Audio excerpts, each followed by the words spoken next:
तारीख़, जोग्राफी ऐं इल्मुल इंसान जा माहिर इन ॻाल्हि ते इत्तफ़ाक़ कनि था त इंसाननि जो पाण में राब्तो उन्हनि जे इर्तिका सां गॾु शुरू थियो।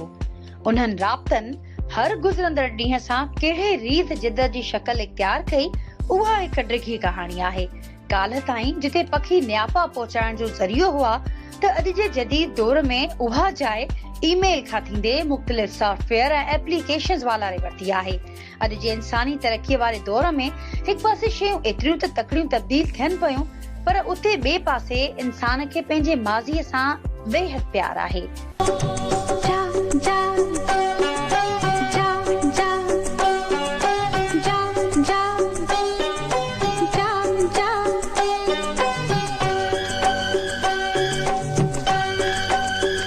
कबूतर जा जा जा, कबूतर जा जा जा, कबूतर जा जा जा, कबूतर जा जा जा। पहले प्यार की पहली चिट्ठी,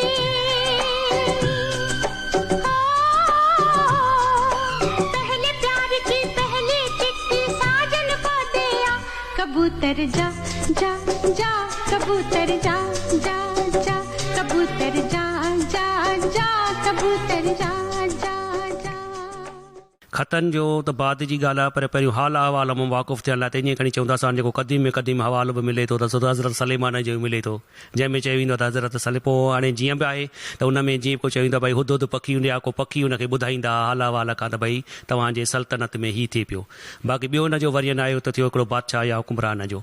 ॿियो वरियन हिन जो इहो थी वियो त भई पब्लिक जे हिसाब सां कीअं आहे, त असां पब्लिक जे हिसाब सां जेकॾहिं असां ॻाल्हाइण चाहियूं त पब्लिक जो हूंदो त ॿिए जे अहवाल मां वाक़ुफ़ु थियणु, त अहवाल मतिलबु कहिड़ी हालत में रहे थो, कीअं थो रहे, ऐं इंसान खे तॾहिं ज़रूरत पेश आई जॾहिं हुन मुख़्तलिफ़ शहर वसाया, हिक ॿिए खां जुदा बि रहण लॻा।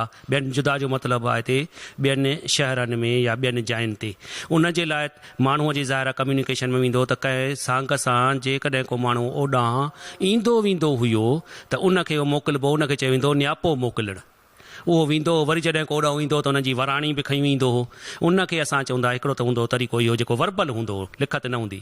बाद में असां जेके पब्लिक जे वरियनि जी ॻाल्हि कयूं असां हितां सिंध जे हिसाब सां, त जेकॾहिं ॿियो तरीक़ो इहो थियो त जॾहिं लिखणु पढ़णु वजूद में आयो ऐं अहवाल थियो त उन मोकिलण खे वरी पोइ चयो वियो चिठी मोकिलणु। माण्हू पंहिंजो अहवाल कंहिं लिखियल पढ़ियल माण्हूअ खां कलम बंदि कराए कंहिं एतबार वारे माण्हूअ ॾे जे एतबार वारे माण्हूअ जे हथां मोकिलींदा हुआ कंहिं ॿिए ॾे।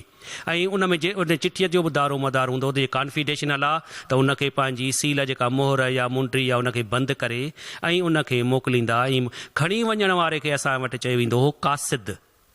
इंसाननि जी शुरूआती लॾ पलाण ऐं वरी पाण में राब्ता कीअं शुरू थिया, जदीद पोस्टल सिरिश्ते जे हवाले सां ईरानी तहज़ीब जी ॻाल्हि कई वञे थी, जॾहिं त कुझु आलिमनि मूजिब मिस्र में 2400 क़बल मसीह दौरान फिरौननि जे दौर में बाक़ाइदा तौर पोस्टल सिस्टम क़ाइमु कयो वियो। पहिरियों तरीक़ेकार जेको हुयो टपाल जो सो थो मिले असांखे ईरानी सल्तनत में। ईरानी सल्तनत में ख़तनि हुकूमत जो अहवाल वठण लाइ या बादशाह खे या मर्कज़ खे मुख़्तलिफ़ इलाइक़नि जो हाल अहवाल वठण लाइ कंहिं जेको आहे सो तरीक़ेकार जी ज़रूरत हुई। उहो टपाल जो ई तरीक़ो, जीअं खणी चवंदा पोस्ट जो ई तरीक़ो हुयो। ऐं उन में जेको हूंदो टपाल तंहिं दौर में मशीनी सिस्टम त कोन हो, न को हेतिरो हुयो। उन में जेको माण्हू हूंदो हो पाण जेको उन कम लाइ मुक़ररु कयल हूंदो हो, उनखे लिबास हिकिड़ो मख़सूस पाराईंदो। पंहिंजो पाण में उहो टपाल घर बि हूंदो हो ऐं टपाल दॿो बि हूंदो हो, छो त टपाल जो दॿो जितां ख़त रिसीव कयो वञे ऐं मुख़्तलिफ़ जायुनि ते रिकॉर्ड कीप कयो वञे। टपाल घर असां उनखे चवंदा आहियूं जिते असां ईंदड़ ऐं वेंदड़ ख़तनि जो रिकॉर्ड रखी सघूं। ऐं टपाल दॿो जेको असां रखंदा आहियूं उहो इहो रखंदा आहियूं त जिते ईंदड़ लिफ़ाफ़ा पवनि ऐं वेंदड़ जेके हूंदा डिस्ट्रीब्यूट करण लाइ कंहिं माण्हूअ जे हथां कबा आहिनि। त हाणे उहो हिकु ई वन मैन हूंदो हो। वन मैन जो मतिलबु उन जे लिबास खे विझंदा हुआ 4 खाना। तोखे रिकॉर्ड लाइ कहिड़ो खीसो रखिणो आहे, जेके यादगिरी लाइ ख़त आहिनि जेके डिस्ट्रीब्यूट न थी सघिया आहिनि या डिलीवर न थी सघिया आहिनि या का ॿी ॻाल्हि आहे त उहो ॿिए कंहिं खाने में विझंदो। ऐं जेको आहे सो वरी वेंदड़ ख़त या त ॿियनि खाननि ॿिनि जा बि मक़सदु ईअं ई हुया। ऐं इहो तरीक़ो ईरान मां हिते आयो। अॼु बि केतिरनि ई तव्हां ॾिसंदा हूंदव त ऑर्गेनाइज़ेशन में पुराणी जे दर्स जीअं दरगाहूं आहिनि, पीरनि जूं जमायतूं आहिनि, त उहे ख़लीफ़ा 4 खाननि वारो लिबास पाईंदा आहिनि। खीसा 4 खाननि जो मतिलबु आहे खीसा 4 हू रखंदा आहिनि त उन जीअं मुख़्तलिफ़ वक़्तनि जेॾी महिल बि को घुरे ख़त त उनखे कढी माण्हू मिलेसि, बाबा तुंहिंजो मूं वटि ख़त पिया, हे अचे ही वठो, हिन खाने में हथु खीसे में हथु विधो, हुन ख़त कढी ॾिनो, हुन खीसे में हथु विधो, रिकार्ड जेको पोइ इहो पुछणो आहे उन मूंखे ख़बर आहे त मुंहिंजे कहिड़े खीसे में साॼे तरफ़ रखियल आहिनि या खाॿे खीसे वारे में रखियल आहिनि, हू कढी ॾींदो तव्हांखे। त इहो जेको हूंदो असां वटि अॼु बि सिस्टम किन किन जाइनि ते इहो हले पियो, जिते ऑर्गेनाइज़ेशनूं आहिनि, ऑर्गेनाइज़ेशन जो मुंहिंजो मतिलबु आहे त जे पीरनि जूं जमायतूं आहिनि, ख़लीफ़ा सिस्टम आहे जिते या कीअं, इहो ईअं ई हलंदो आहे, 4 खीसनि जंहिंखे 4 खाना बि चवंदा आहिनि। पोस्ट जो निज़ाम पोइ मिस्र ताईं महदूद न रहियो, हर क़दीम तहज़ीब में उन जा आसार मिलनि था। हिकु वक़्तु हो जो तसवुराती तौर पखियुनि खे स्नेहा पहुचाईंदड़ सम्झो वेंदो हो, पर बाद में उन्हनि जी जाइ जानवरनि जिन में घोड़ा, उठ, खच्चर ऐं गॾह हुआ उन्हनि वालारी। हाणे माण्हू रुगो हिक ॿिए ॾे ख़त न पिया लिखनि, पर सामान पिणु मोकिले सघनि पिया, जेको जदीद तरीक़े मूजिब कोरियर जे खाते में अचे थो। हिकु अहिड़ो बि वक़्तु हो जो अंग्रेज़नि तरफ़ां नंढे खंड में क़ाइमु थियल अंग्रेज़नि जे पोस्ट सिस्टम में माण्हुनि खे हिक जाइ तां ॿी जाइ ताईं पहुचाइण जो पिणु चोगो बंदोबस्तु कयो वियो। उहा ॿी ॻाल्हि त उहो सिलसिलो घणी देरि हली न सघियो। असां खणी ईअं वठूं था जेका अॼुकल्ह असांजो टपाल खातो आहे या कीअं, इहो ईंदो आहे मुआसिलात जे खाते में, ऐं मुआसिलात जे खाते में रुगो कम्युनिकेशन जेके असां चऊं त रुगो इहा न हूंदी आहे, पर रोडनि गाॾियुनि रोड रस्ता ऐं बसियूं ट्रांसपोर्टेशन बि अची थी वञे उन में। त जॾहिं ट्रांसपोर्ट ईअं खणी चऊं त जॾहिं हिकिड़ी जाइ ते गॾु हुयूं त ईस्ट इंडिया कंपनीअ ख़तनि सां गॾु छो त उनखे पंहिंजे मुख़्तलिफ़ फ़ौजी छावणियुनि में ईस्ट इंडिया कंपनीअ खे जॾहिं उन्हनि पिलासिया वारी जंग खटी 1757 खां बाद में, ऐं बंगाल खां अलावा हिंदुस्तान जे ॿियनि इलाइक़नि ते हुनजो इंतिज़ामी कंट्रोल थियो, त उन्हनि पंहिंजो टपाल डाक जे सिरिश्ते खे, हू डाक सिरिश्तो चवंदा, टपाल त सिंध में इस्तेमालु थो थिए पर हुनखे चवंदा डाक जो सिरिश्तो, त डाक जे सिरिश्ते खे मज़बूत कयो त पंहिंजी आमदनी वधाइण लाइ, जीअं त हुननि जा ख़ुसूसी रूट कजारा डाक जॾहिं सरकार कंट्रोल में वठंदी आहे त रूट बि मुक़ररु थी था आहिनि, रस्ता उन्हनि रूटनि ते हलण जे लाइ माण्हुनि खे बि मुआविज़े तौरु पहुचाइणु शुरू कयो। जीअं असांजे कल्ह जीअं अॼुकल्ह ज़िम्मेवारी बसियुनि ते आहे, ही उन वक़्त जी ॻाल्हि हुई जॾहिं बसियूं कोन हुयूं। बाक़ी पोस्ट बि मतिलबु ईअं कोन कंहिं माण्हूअ खे लिफ़ाफ़े में बंदि कबो ऐं उनखे टिकलियूं हणिबियूं, न ईअं न हूंदो। उते ईअं हूंदो त भई उन्हनि जूं पालकियूं हलंदियूं, पालकियुनि में जॾहिं पोस्ट वेंदी त माना सरकारी हिन सां प्रोटेक्शन जे हिसाब सां, पोइ त इहो सिस्टम हिननि शुरू कयो ईस्ट इंडिया कंपनीअ। कुझु दफ़ा कामयाबाद में न छो त रेल बि अची वई, ॿियो बि थियो, पर उन में माण्हुनि खां मुआविज़ो वठी, जीअं हींअर असां ईअं खणी चऊं थोरो ॻाल्हि खे हीअं कन्वर्ट कयूं त हींअर टपाल खातो वज़ारत मवासिलात जे अंडर में आहे, जंहिंमें रोड रस्ता अची था वञनि, पर उन वक़्तु वरी रोड हुननि जे अंडर में आहे, जंहिंखे टपाल खातो बि रोडनि खे बि हलाए। पोइ उन में उन्हनि पालकी सिस्टम शुरू कयो, जंहिंमें माण्हू हिकिड़ो प्रीपेड करे पियो या बाद मुआवज़ो तय पियो थिए त भई हेतिरो तव्हांखे मुआवज़ो आहे। पोइ टपाल खातो माण्हू बि खणी पियो वञे टपाल में, उहो पालकीअ ते माना माण्हू खणी, छो त उन वक़्तु बसियूं त कोन हुयूं, न को ॿियो सिस्टम हो या उन्हनि जाइनि ते, पोइ उते वञी उहे लाहींदा। इहो सिस्टम तक़रीबन कलकत्ते खां शुरू थियो, इलाहाबाद ताईं ऐं आगरे ताईं आयो, बाद में पोइ न हली कोन उनजो पोइ ख़तमु थियो, न पाइदार आवाम में न मक़बूल वियो हुयो। तारीख़ जा वर्क ॿुधाइनि था त सिंध में अंग्रेज़नि खां अॻु अरबनि हिते बाक़ाइदा तौर टपाल जो सरिश्तो क़ाइमु कयो। फतेह सिंध वक़्तु हजाज बिन यूसुफ बगदाद खां सिंध ताईं तिखा डोड़ंदड़ माण्हू हिक ॿिए जे कढ अहिड़ी तरह डोड़ाईंदो हो जो उहे 7 ॾींहनि में मुफ़ासिलो तय करे हिक ॿिए खे रोज़ानो ख़बरूं पहुचाईंदा हुआ। अरबनि जे हुकूमत वारे दौर में सिंध में टपाल जे बारे में मालूमात मिले थी। जनत सिंध मुताबिक़ अरबनि जे ॾींहनि में टपाल खातो बुरेद सॾियो हो। हर हिकु मंज़िल ते 12 मीलनि खां पोइ तेज़ रफ़्तार घोड़ा हुकूमत पारां मुक़ररु हुआ। उहे त सरकारी सतह ते राब्तनि जो पुराणो तरीक़ो हो, पर जॾहिं ॻाल्हि समाज में आम माण्हूअ जी कजे त ख़त हिन लाइ वॾे रोमांस जो ज़रियो पिणु रहिया आहिनि। इहा ॻाल्हि काफ़ी क़दर दुरुस्त आहे त ही सदी किताबनि ऐं ख़तनि जी आख़िरी सदी हूंदी। इहो पिणु त असांजो नसुल आख़िरी नसुल जेको ख़तुनि जे उरूज खे ॾिसी उन जे ज़वाल जो मुशाहिदो पिणु माणे रहियो आहे। आउं सम्झां थो असां आख़िरी नसुल आहियूं जेके ख़तनि मां गुज़रियासीं, ख़त लिखियासीं, ख़त पढ़ियासीं, ख़त उमाड़ियासीं, खणी बीहासीं। सो हे नसुल असांजो आख़िरी नसुल आहे जेके ख़तनि सां जिन जो वास्तो रहियो। सही सां त हाणे स्कूलनि में पढ़ी आहे त ख़त ईअं लिखिबो आहे, ऐं ख़त जेको आहे उहो वॾी प्रेस ई हूंदी माण्हूअ जी, पर पोइ असां माना बाद में इहे शइ महसूसु कई त ख़त बि जेको आहे न अदब जो हिसो थिया बाद में। ऐं उन्हनि में जेको आहे न उन्हनि तरीक़ेकार उन जो घाड़ेटो मटियो ऐं लवाज़मात मटिया हुन जा ऐं जंहिं अंदाज़ में मुखातिब थियो मुखातिब थियण अंदाज़ मटिजी विया हुन में ऐं ख़त जेको आहे त वॾो रोमांस हो हुन जो ऐं तमामु ख़बर पवंदी त ख़त अचे थो या ईंदो ख़त इन रोमांस में जो माण्हू जा महीना गुज़री वेंदा हुआ वॾो रोमांस हो ख़त जो हिकिड़ो। हाणे उहो रोमांस न आहे न मैसेजनि में न व्हाट्सअप ते न फेसबुक ते उहो रोमांस न आहे हाणे जेको रोमांस असां जेको महसूसु कयोसीं। हा वॾी कैफ़ियत हूंदी।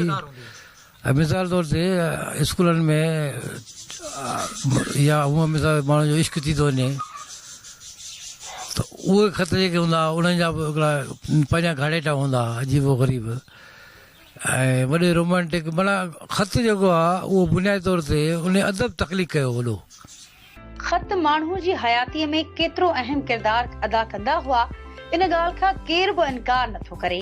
उन हवाले सां कहिड़े रीति पंहिंजा अहम ख़त सांढे रखबा हुआ जेके साल गुज़रण खां पोइ अॼु बि महफ़ूज़ बणियल आहिनि। सच त अहिड़ियूं यादगिरियूं जिन खे लफ़्ज़नि में बयान करण बि ॾुखियो थियो वञे। शुरू में ख़त ईअं लिखिया वेंदा त भई स्टार्टिंग हूंदी त लिखियो वेंदो त भई फलाणी जॻह ते फलाणे टाइम ते मां ख़त थो लिखां। वरी हिकिड़ी मुखातिब हूंदो त अस्सलाम वालेकुम बाबा साईं फलाणे अहिड़े तरीक़े सां हूंदा ख़त। इन खां पोइ हिकिड़ो मेन हूंदो मक़सदु त असां हिते सभु ख़ुशि आहियूं उमेद तव्हां बि ख़ुशि हूंदो या पुछंदा त भई बाबा अम्मा ख़ुशि आहे ॾाॾो ॾाढी ख़ुशि आहे ओड़ो पाड़ो सभु ख़ुशि आहिनि ख़ैरु ईअं अहिड़े क़िस्म सां उहो माना सलाम दुआ कंदा आहिनि। हा सा वरी आख़िर में 5-6 पेज लिखण खां पोइ इहो लिखियो वेंदो त थोरो लिखियोसि घणो सम्झियो वेंदो या उन खां पोइ वरी मुखातिब थींदा त बाबो तव्हांजो फरमान बरदार पुटु या कंहिंखे लिखंदा त उस्तादनि खे लिखंदा त तव्हांजी जुती जो कोको अहिड़े क़िस्म जी माना इहे हलनि थियूं रहनि थियूं इहे ख़त त इंसानी ज़िंदगी में हलंदा रहनि था। उनजा अहसास जज़्बात जॾहिं असां उहो शइ तसवर था कयूं त हिकिड़ा जज़्बात आहिनि ख़ुशीअ जा अहसास ॾुख इहे सभु शयूं हुन में आहिनि। अद कंहिं दौर में त असां बि ख़त लिखंदा हुआसीं पढ़ंदा बि हुआसीं ज़ाहिरा ऐं इहे फीलिंग्स जेके आहिनि इंतज़ारनि जूं ख़ुशीअ जूं इहे त हर इंसान सां वास्तो रखनि थियूं। बुनियादी तौरु ॾिठो वञे त कंहिं दौर में असां लिखंदा हुआसीं त रिसालनि सां असांजो कॉन्टेक्ट हूंदो हो त उन्हनि खे असां ख़त लिखंदा हुआसीं। कॾहिं कंहिंजी कहाणी तारीफ़ कईसीं कंहिंजी नज़म जी कॾहिं वरी असांजी लिखणी ईंदियूं त वरी उहो माण्हू असांजी शयुनि जी तारीफ़ कंदा त उन हिसाब सां त ख़ुशी थींदी ॿुधंदा हुआसीं या तनक़ीद थींदी त असां उन मां सिखंदा हुआसीं। ॿियो तजुर्बो रेडियो जो आहे असांजो। असां रेडियो ॾाढो ॿुधंदा हुआसीं। असांजे घर में हिकिड़ो पींगो हूंदो पोइ सॼो ॾींहुं असां पींगे में लॾंदा हुआसीं। पोइ माना इंडियन जा गाना हूंदा सिंधी कलाम हूंदा उहो ॿुधंदासीं। पोइ वरी इन खां पोइ आहिस्ते आहिस्ते जेको आहे हिकिड़ो सिलसिलो शुरू थियो स्टेशननि ते खैरपुर स्टेशन हैदराबाद कराची में त उहो ख़तनि जो हिकिड़ो सिलसिलो शुरू कयनि जंहिंसां आम आवाम जेको उन्हनि में हिसो वठे कीअं पोइ असां बि वरितोसीं उन्हनि में हिसो। असां बि ख़त लिखंदासीं पोइ ज़ाहिर इंतज़ारु कंदा हुआसीं पंहिंजे ख़तनि जो या उहो जेके कंपेयर हूंदा हुआ जिन जो आवाज़ु ॾाढो सुठो हूंदो हुओ या असां उन्हनि खां मुतासिर हूंदासीं त जॾहिं उहो असांजा ख़त पढ़ंदा त ख़ुशी थींदी हुई असांखे। ॿियो ईअं फैमिली जे हिसाब सां फ्रेंड्स जे हिसाब सां फ्रेंड्स वग़ैरह ख़त लिखंदा हुआसीं। पोइ कॾहिं कॾहिं ईअं थींदो हो त हिकिड़ो पेज ते लिखियोसीं ख़त अञा अहवालु खुटंदो कोन हो। पोइ मथियूं हाशियूं जेके हूंदियूं उन्हनि ते बि लिखंदासीं हेॾां पासे खां जेके हाशियूं हूंदियूं उन्हनि ते बि लिखंदासीं पना पूरा कारा करे पोइ ख़त मोकिलींदासीं। ॿियो इहे पंहिंजे घर में सारा भेणुनि जा भाइरनि जा हिननि सां ख़त किताब त हलंदी आहे। मुंहिंजो नंढो भाउ हुयो जॾहिं ख़त जी ॻाल्हि था कयूं त मूंखे 2 ख़त हिकिड़ा ॾाढा यादि हूंदा आहिनि पंहिंजी फैमिली जे हिसाब सां। त मुंहिंजो नंढो भाउ हुयो वञे पियो लाहौर पोइ वञे त उनजो को कमु हुयुसि त मां चयोमांसि त मूंखे पोइ तूं यादि ॾियारजांइ मूंखे मतिलबु विसरी वञे त उनखे निंड पई अचे त हुन मुंहिंजे लाइ हिकिड़ो ख़त लिखी वियो त हे कमु यादि रखिजो तव्हांजो नंढड़ो भाउ परदेसी भाउ ऐं सवड़ में सुतल ऐं फलाणी कोई दरी जे पासे खां सुतल ॼण त उहो मूंखे ॾाढो यादि हूंदो अञा ताईं। त हा त हुन जॾहिं मां तुंहिंजो नंढड़ो परदेसी भाउ खट जे सवड़ जे मथां माना सवड़ विझी ऐं दरी जे भरिसां सुतल तुंहिंजो भाउ। ॿियो मुंहिंजो भाउ आहे मुंहिंजो भाउ अख़लाक जो बि आहे त हुयो जेल में त हुन मूंखे हिकिड़ो ख़त पर्ची लिखी वियो अॼु ताईं मूंखे संभाले हिनखे पाण खे शायदि यादि न हूंदो पर मूंखे 20 साल थिया मां हुन पर्ची पाण रखी आहे।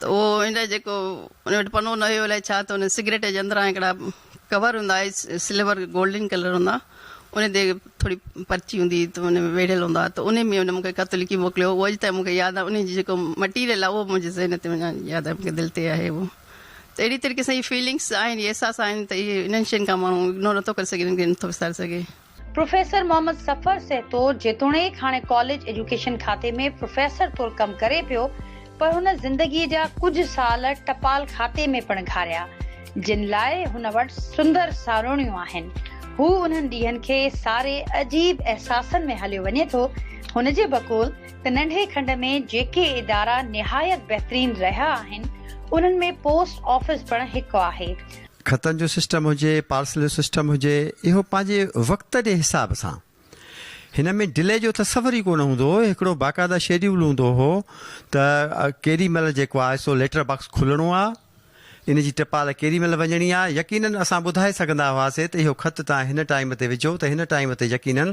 फलाणे शहर में पहुचंदो ऐं हिन टाइम ते इन जी डिलीवरी आउट थींदी तव्हां ॾिसंदो पुराणे दौर में जेके लेटर बॉक्स हूंदा उन्हनि में हिकिड़ी चिटकी पट जहिड़ी लॻियल हूंदी जंहिं ते टाइम लिखियलु हूंदो हो त लेटर बॉक्स हिन टाइम ते खुलंदो हुनखे मेल पियून अचे खोले वेंदो हो उन खां पोइ वरी ॿी चुटकी हणी वेंदो हो त हाणे ॿीहर ख़त लेटर बॉक्स केॾी महिल खुलंदो यानी माण्हुनि खे लेटर बॉक्स ॾिसी ऐं ख़बर पइजी वेंदी हुई त हीउ ॿीहर केॾी महिल खुलणो आहे उन हिसाब सां उन में माण्हू ख़त विझंदा हुआ ऐं उहे ख़त अचे पोस्ट ऑफिस में गॾु थींदा हुआ उतां पोइ मुख़्तलिफ़ शहरनि ॾे जेको आहे जेको निज़ाम हूंदो हो अॻु में घणो क़दुरु रेल जो निज़ाम हूंदो हो ऐं घणी क़दुरु टपाल रेल सां थींदी भले हाणे जेको आहे सो रोड जो निज़ाम वधीक एक्टिव थी वियो आहे उन में रोड जे ज़रिए जेको आहे सो ट्रांसपोर्टेशन ख़तनि जी थिए थी डिस्ट्रिक्ट मेल ऑफिसिस आहिनि जीअं असांजी नवाबशाह में आहे नौशहरे जी टपाल बि पहिरियां नवाबशाह में लहंदी आहे पोइ उतां जेको आहे सो रोड जे ज़रिए हर शहर में पहुचाई वेंदी आहे ऐं शाम जो वरी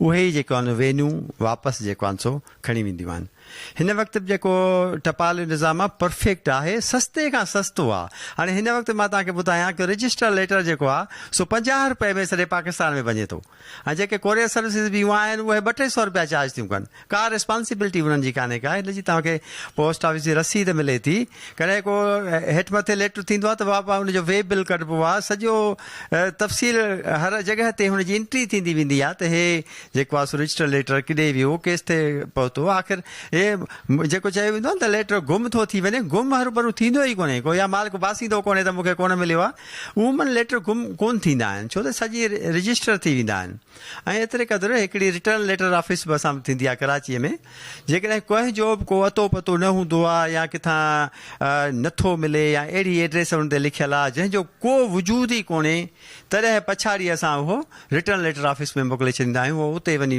वरी उते बि मुख़्तलिफ़ ॿोलियुनि जा जेको आहिनि सो माहिर उते वेठा हूंदा आहिनि जेके पछाड़ीअ उहो सर्च करे कोशिशि कंदा आहिनि त कंहिं बि तरीक़े सां इहो लेटर वरी बि मालिक ताईं पहुचाइण जी कोशिशि कई वञे पोस्टल सिरिश्ते में ख़त सां गॾु तार पिणु पैगाम रसानी जो तेज़ ऐं अहम ज़रियो हो तार जेका हिन वक़्तु बि काफ़ी माण्हुनि लाइ गुज़ारत बणियल आहे पर खाते सां सलाहियल माण्हू हुन जे लाहनि चाढ़नि खे ठीकु नमूने सम्झनि था तार जो जेको निज़ाम आहे अर्लीएस्ट निज़ामनि मां हिकु आहे पोस्ट सां लेटरनि सां गॾु तार जो निज़ाम बि हुयो जंहिंखे टेलीग्राम था असां चऊं इनखे असां सिंधीअ में तार था चऊं हाणे इहो जेको निज़ाम आहे सेम्यूल मोर्स जो जेको सिस्टम आहे जंहिंजो इजाद कंदड़ सेम्यूल मोर्स कोड सिस्टम तहत आहे जंहिंमें घर ऐं घट जो ॿ आवाज़ निकिरंदा हुआ उन तहत सिर्फ़ु घर घट इहे ॿ आवाज़ हुआ जंहिं ते सॼी ABC जेका मुनहसिर हूंदी हुई पोइ पोस्ट ऑफिस जे मुलाज़िमनि खे 6 महीननि जी ट्रेनिंग थींदी हुई कराचीअ में ऑफिस हूंदी हुई जंहिंखे टेलीग्राम जी 6 महीना ट्रेनिंग कराईंदा हुआ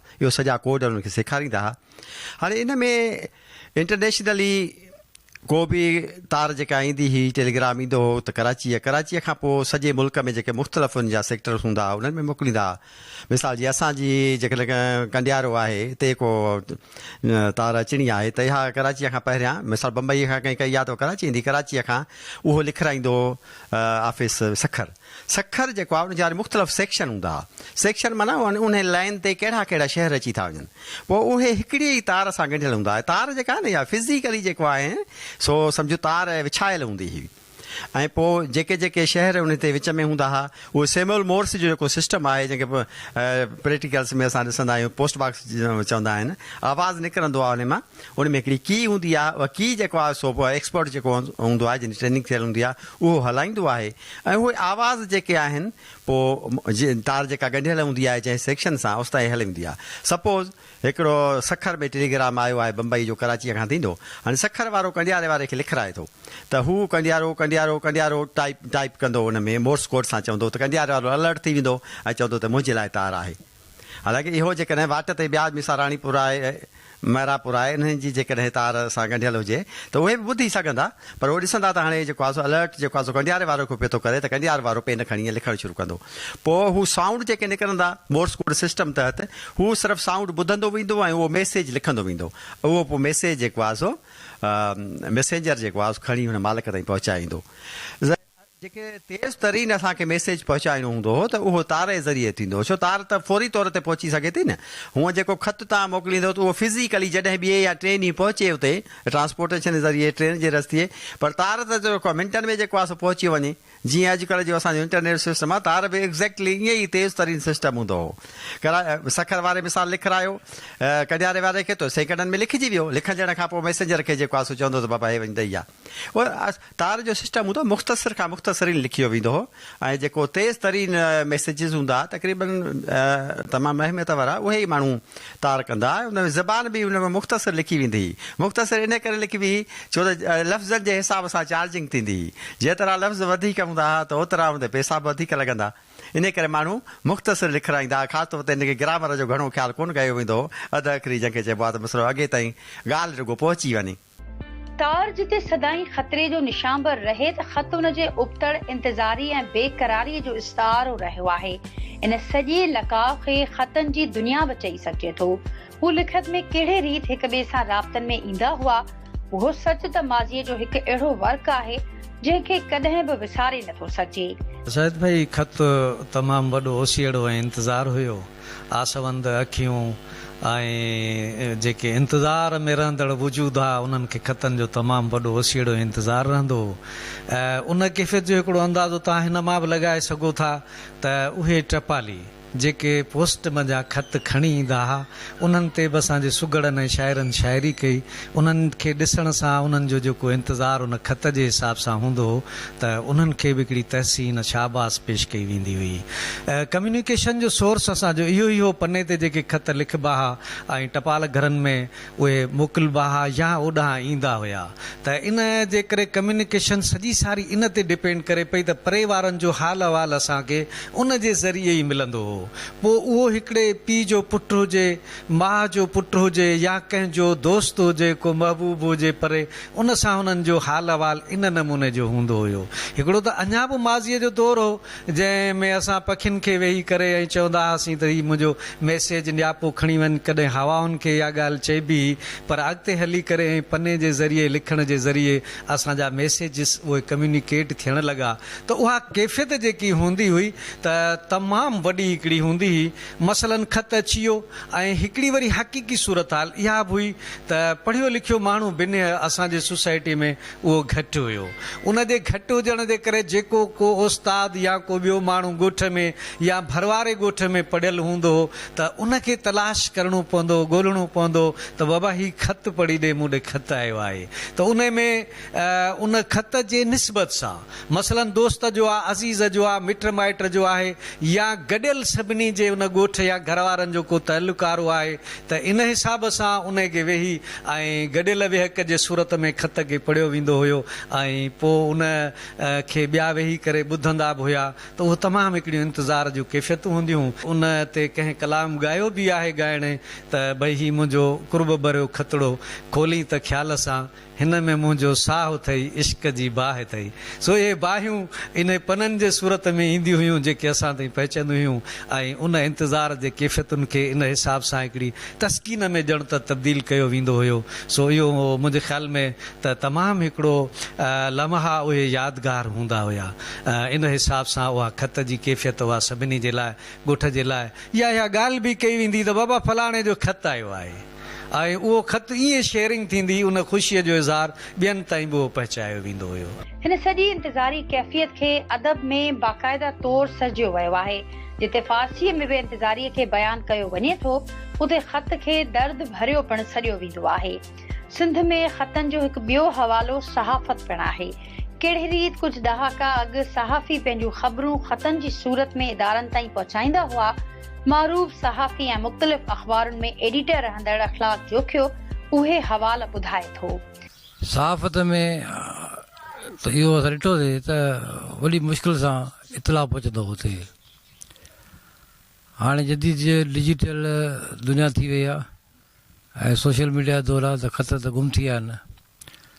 पर असांखे यादि आहे त असांजा सीनियर दोस्त जेके सहाफ़ी हूंदा उहो ख़बर ठाहींदा, ख़त विझंदा ऐं डाक जी ज़रिए माणींदा। 3 ॾींहं उते पहुचंदी ऐं 3 ॾींहं खां पोइ चौथे ॾींहुं ख़बर में लॻंदी। त एतिरो माना 3-4 ॾींहं लॻी वेंदा हुन कम्युनिकेशन में न। या वरी तव्हां ट्रेन हलंदी मरापुर खां त सहाफ़ी वञी उन गार्ड खे ॾेई ईंदा ख़त त बाबा इहे ख़तनि असांजा पहुचायो हुते हैदराबाद या कराची। पोइ उते वरी हुनजा माण्हू बीठाल हूंदा इदारनि जा, उहे वठंदा खणी वेंदा आहिनि। त ॾाढो ॾुखियो हिकिड़ो इतला पहुचाइण जो सिरिश्तो जेको ॾाढो ॾुखियो हो। पोइ वरी पेजर आया। पेजरनि में थोरो माना फास्ट थियासीं। जंहिंखां पोइ वरी फैक्स आई ऐं हीअ ॿिया सिलसिला हाणे जेके अचनि था पिया उहे आहिनि। हाणे त उहा सहाफ़त सफ़ा सवली थी वई आहे, पर ख़तनि वारी सहाफ़त असांखे यादि आहे ॾाढी ॾुखी सहाफ़त हुई। ऐं उन में माण्हू चौथे 5 ॾींहं ते वञी माण्हू ख़बर पए त छा थियो। ख़त ऐं तार जो हुजणु आम माण्हू ताईं महदूद न रहियो। ख़त ऐं तार जी सूरत में पैदा थियल अहसासनि ऐं कैफ़ियतुनि खे अदब सुठे नमूने सां बयानु करणु शुरू कयो। पर उन जो सॼो दारोमदार वरी बि इंतज़ार जी कैफ़ियत ते आहे। उनखे अदब में कहिड़े रीति बयानु कयो वियो, नौजवान अदीब गफ़ार अब्बासी ॿुधाए थो। अदब में सिंधी शाइरीअ में बि ख़त जो ज़िक्र आयो आहे। खोड़ सारनि ईअं त शाइरनि शाइरीअ में ख़त खे जेको आहे ज़िक्र में आंदो आहे। नारायण श्याम, शेख अयाज़, तनवीर अब्बासी, अदल सुमरो, अयाज़ गुल, अमर इक़बाल जेको आहे जहांगीर डायरी ऐं खोड़ नौजवान जेको आहे दोस्त बि ख़त जे लिहाज़ खां हुनखे सारनि पिया। नारायण श्याम जो शेर आहे त लिखंदे तुंहिंजा वार छुड़ियल हुआ, ख़त जी ख़ुशबू ही बि ॾसियो पिए। त ॾिसो हुन हिकिड़ो नेचर खे खणी आयो आहे। पंहिंजे 2 सिटुनि में हिकिड़ो खोड़ सारो अहवाल हुनजे नेचर वारो हुन में समोयो अथई। त ईअं ई अयाज़ गुल जो गज़ल जूं सिटूं आहिनि। दुख जी न पुॼाणी आहे, हर शख़्स कहाणी आहे, तूं मूं लाइ मरी वई आहे, हुन तार उमाणी आहे। त ॾिसो त इन तार जो अहवाल जो ज़िक्र शाइरी में मिले थो तमामु सुंदर नमूने सां। ॿियो शेर आहे अमर इक़बाल जो, हित समूरो खेरो आहे, तूं ॿुधाए तो केॾो कूड़ लिखियो अहवाल में, हुनखे एतिरो प्यार मां छो थी पढ़ी, छा रखियो आहे अमर इक़बाल में। त ॾिसो माना हुन पंहिंजे तसवरनि खे ख़त तार अहवाल जे ज़िक्र खे तमामु सुहिणे नमूने वणियो आहे। ईअं खोड़ सारनि शाइरनि ख़त खे ख़तबांदो आहे पंहिंजे लिखत में। सिंधी अदब में ख़त जो तमामु निरालो मक़ाम रहियो आहे। 1888 खां जेको आहे हिन जी शुरूआति थी। पहिरियों किताबु आयो, उनखां पोइ 2 नंबर ते, पहिरें किताब जो नालो मूंखे यादि नथो अचे, 2 नंबर ते जो किताबु आयो शम्सदीन बुलबुल जो हुयो ख़तनि जो। उनखां पोइ साईं जी एम सैद जा आया खोड़ सारा। अलामा आया काज़ीअ जा ख़त साईं जी एम सैद ॾांहुं, मोहम्मद इब्राहिम जोए साहब जा ख़त साईं जी एम सैद ॾांहुं, डॉक्टर नबी बख्श खान बलोच जा, ग़ुलाम रब्बानी आगरे जा। अहिड़े हवाले सां इहो तसलसल शुरू थियो। ऐं 1955 वारे दौर में जॾहिं साईं मोहम्मद इब्राहिम जो मेहरान रिसाले जो एडिटर हुयो त उन हिकिड़ो सिलसिलो शुरू कयो हो ख़तनि जो। अदीबनि खे हिकिड़ो ख़त तौरु लिखियईं त ख़त उमाणियो। उहे जेको आहे हालात जे हवाले सां बि, त रिसाले जे जेको आहे मालूमात जे हवाले सां बि ऐं इस्लाह जे हवाले सां बि। त उन्हनि में 21 ख़त शेख अयाज़ लिखिया, जेके उहे समूरा जे काक कोरिया कापड़ी किताब में शामिल आहिनि। ऐं ईअं ई पोइ अदीबनि पंहिंजा शाइरनि पंहिंजा ख़तनि जा किताब सहेड़िया मुरतब कया। खोड़ सारा ख़त ख़ुशीअ मां खोल साईं राशिद मोरई जो किताब आहे, जीअं गुबारे ख़त ग़ुलाम रब्बानी आगरे जो आहे, हकीम एजाज़ ॾांहुं मोकिलियल ख़त, अहिड़े हवाले सां साहड़ जा सिंगार अलामा आए काज़ीअ जो, ऐं ॿिया काफ़ी सारा सनीहा सुपरनि जा ईसा मेमण जो किताब आहे, सदाईं गॾु उस्ताद राही जो किताब आहे। इहे किताबनि जो तसलसल हले पियो ऐं थोरे अरसे में खोड़ सारा किताब छपिया आहिनि। सिंध अंदरि मुंहिंजे जेके मुताले हेठि आया आहिनि त हिन वक़्त ताईं 100 ऐं कुझु किताब 150 ताईं 150 खनि किताब जेको आहिनि छपजी चुका आहिनि ऐं इहो सिलसिलो जारी ऐं सारी आहे। पोस्ट खे जिते हिन वक़्त बि मुकमल निज़ाम चयो वञे थो, जॾहिं त आम हालतुनि में ईअं नाहे, छाकाणि त समाज जी अक्सरियत पोस्टल सरिश्ते खे इस्तेमाल नथी करे। हू वरी बि ख़ांगी कोरियर कंपनी खे तरजीह ॾियनि था। निज़ाम कहिड़े रीत कमु करे थो, उन जे हवाले सां ठारूशा में क़ाइम पोस्ट ऑफिस जो ऑफिसर ॿुधाए थो। सर हींअर जेको आहे इहो खातो पहुतो आहे यूटिलिटी बिलनि, जीअं सुई गैस थियो, इलेक्ट्रिक थियो, PTCL थियो, या जेके आहिनि पंहिंजो जेके शहरी आहिनि का शइ घुराइनि था, VP पार्सल रजिस्ट्रियूं आहिनि, इन ते अची बीठो आहे हींअर असांजो खातो। पहिरें जेको आहे इहो हो त के ख़त वग़ैरह के बि ईंदा हुआ त पोस्टमैन खणी ईंदो, माण्हू ॾाढा ख़ुशि थींदा हुआ त असांजो मिट माइट जो ख़त आयो आहे, वरी तव्हां जवाबु लिखंदा त अॻिले खे पहुचो तमामु ख़ुशि थींदा उहे। हींअर असांजे खाते में ॿी का बि टेक्नोलॉजी न आहे, सिर्फ़ु इहो आहे त जेको आहे हिकिड़ो रजिस्ट्री किथे पहुती, बारकोड आहे उहो हाणे लॻल आहे, उन में जो ख़बर पवे थी त किथे पहुती आहे, मालिक खे पहुती या कहिड़े शहर में पहुती आहे, अहिड़े हिसाब सां बि हले पियो थो। अॻाटे दौर में जॾहिं ख़तनि जो दुनिया उरूज ते हूंदी हुई त उन्हनि दौरान तव्हांखे शहरी केतिरो कहिड़ी निगाह सां ॾिसंदा? साईं उन टाइम में वॾी इज़त जो दौर हो, तमामु फर्स्ट क्लास। जेको आहे पोस्टमैन अगरि ॾिसंदा हुआ त उथी बीह रहंदा त बाबा असांजो ख़त आयो आहे, ऐं जेॾी महिल ख़त मिलंदो उनजी मुस्कुराहट ई अलॻि हूंदी हुई। टपाली घोट जो ख़त ॾेखार, टपाली घोट जो ख़त ॾेखार, दिल घुरी तोखे ख़र्ची ॾींदसि, मन घुरी तोखे ख़र्ची ॾींदसि, वठ रुपयो कलदार, टपाली टपाली टपाली घोट जो ख़त ॾेखार, टपाली घोट जो ख़त ॾेखार। हुन सां गॾु कुझु यादगिरियूं पिण आहिनि। जहिड़े रीति हिकु रिटायर्ड फौजी पंहिंजे दोस्तनि खे यादि करण लाइ अञा बि ख़तनि जो ज़रियो इस्तेमाल करे थो। रिटायर फौजी आहियां ऐं जॾहिं असां फौज में हूंदा हुआसीं त असां पोस्ट ऑफिस में ई ख़त ऐं किताबत कंदा हुआसीं ऐं अॼु मूंखे उहे यादियूं यादि आहिनि ऐं उनजे करे अॼु वरी मां हिन पोस्ट ऑफिस में आयो आहियां ताकी मुंहिंजा जेके साथी आहिनि फौजी रिटायर उन्हनि खे मां हीअ लेटरबाज़ी कयां ताकी उहा मोहबत असांजी क़ाइमु रहे। इन हिसाब किताब सां मां हिते ईंदो रहंदो आहियां। अच्छा, भला हिन दौर जे अंदरि त माण्हू फोन ते बि ॻाल्हाए सघे थो, त पोइ ख़त जी हिन ज़रूरत आहे अञा? जी जी बिल्कुलु ख़त जी ज़रूरत आहे। पोस्ट ऑफिस असांजी आहे, इदारो असांजो आहे ऐं हिन में उहे मोहबतूं आहिनि जेके माज़ी में असांखे यादि आहिनि ऐं उहे यादूं असांजे दिलि में वसी पियूं आहिनि ऐं इन जे करे असां हिते ईंदा आहियूं ऐं पंहिंजे साथियुनि खे जेके फ़ौज में आहिनि या पिशावर आहिनि या पिंडी आहिनि या चित्राल आहिनि हुननि जे लाइ असां हीअ ख़त किताबत कंदा आहियूं ऐं कंदा रहंदासीं। माना तव्हां फोन ते जेको ॻाल्हायो था उन में मज़ो या ख़तो किताबत में मज़ो? न साईं, ख़तो किताबत में तमामु वधीक मज़ो बि आहे ऐं हुन में लव बि आहे ऐं प्यार बि आहे, उहा चाह ऐं उहा मोहबत इन ख़तो किताबत में उहा फ़ोन में उहा ॻाल्हि नथी सघे। भला इहो ॿुधायो त हीअ हिन जदीद दौर में ॿियो हर शइ अपडेट थी वई आहे, पोस्ट ऑफिस जेकी आहे उहा अपडेट छो नथी सघे? अफ़सोस आहे हिन ॻाल्हि जो तमामु घणो त हिन पोस्ट ऑफिस खे तमामु पहिरें अपडेट थियणु घुरिजे ऐं हिन में कंप्यूटर सिस्टम थियणु घुरिजे ऐं ताकी हीअ पोस्ट ऑफिस पंहिंजे उरूज ते वञे हा। जीअं पुराणे ज़माने में तार घर हूंदी ऐं पोस्ट ऑफिस जो हिकिड़ो एतिराम इज़त हूंदी, उहा शइ हिन दौर में ख़तमु थी वई आहे ऐं जेके पोस्ट ऑफिसर आहिनि जेके वॾा वेड़ा वेठा आहिनि हू सुता पिया आहिनि ताकी हिन पोस्ट ऑफिस खे अपडेट कनि ताकी हिन में वधीक उन्हनि खे फ़ाइदो पए ऐं वधीक रजिस्ट्रियूं थियनि, VPयूं अचनि, मनी ऑर्डर अचनि। इहो पिण त हिकु वालिद ते हाणे बि जॾहिं पुट जो ख़त आयो तो हुन कहिड़े रीत मोहब्बत जी मुकमल कैफ़ियत सां उहो ख़त पढ़ाए ॿुधो। अल्लाह लिखे थो त अस्सलाम वालेकुम मुंहिंजा प्यारा बाबा साईं, उमेद त तव्हां हाणे खेर खेर सां हूंदो ॻोठ। मां बि हिते खेर खेर सां पहुतो ऐं पंहिंजी रोज़ीअ सां लॻी वियो आहियां, ॾाढो रोज़गार लॻो पियो आहे। उमेद तव्हां सभु ॿार बचा सभु बचड़ा सभु ख़ुशि हूंदो। मां बि हिते ख़ुशि खेर सां वेठो आहियां, धंधो पंहिंजो कयां बि थो। ऐं घर जे भातियुनि सभिनी खे सलाम चइजो। इनशाला ईद ते वरी तव्हां सां मुलाक़ात थींदी ऐं इनशाला ईदूं गॾिजी कंदासीं। ऐं तव्हांजे खत जो मूंखे इंतज़ारु रहंदो। फ़क़ति तव्हांजो प्यारो फर्ज़ंद अमजद अली मंगी। आला मुमताज़ अली मंगी, ही मुंहिंजो पुट खत मोकिलियो आहे लाहौर खां। मां ॾाढो ख़ुशि आहियां, खत आयो आहे त असां खत जे करे असां इंतज़ार में था रहूं त खत कॾहिं अचे कॾहिं वञे। इन आयो आहे त ॾाढी ख़ुशी थी आहे।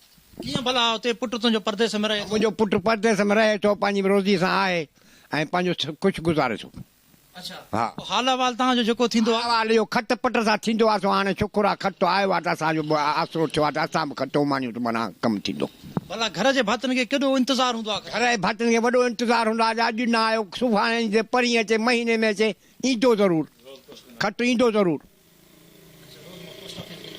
हा, रोज़ मां पोस्ट ऑफिस वेंदो आहियां पुछा कयां, पर कोन चवंदो आहे न आयो आहे।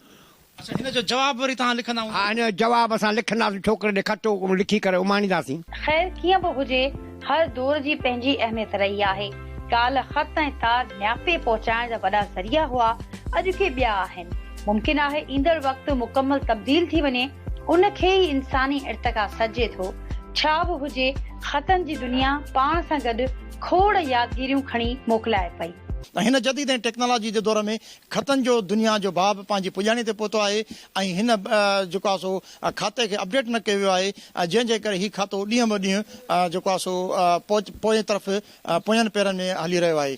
ज़रूरत हिन ॻाल्हि जी आहे त हिन जेको आहे सो अहिड़ा ॾींहं जेके आहिनि उहे त मोटी न आहिनि अची सघणा, पर हिननि खाते ॾांहुं बि हिकु नज़र निहारी वञे। वरी कंहिं ॿिए प्रोग्राम में मिलंदासीं, तेसिताईं ॾींदा इजाज़त। कैमरामैन इरफान ऐं परवेज़ आलमानी सां गॾु DM सुमरो, KTN न्यूज़ ठारूशा।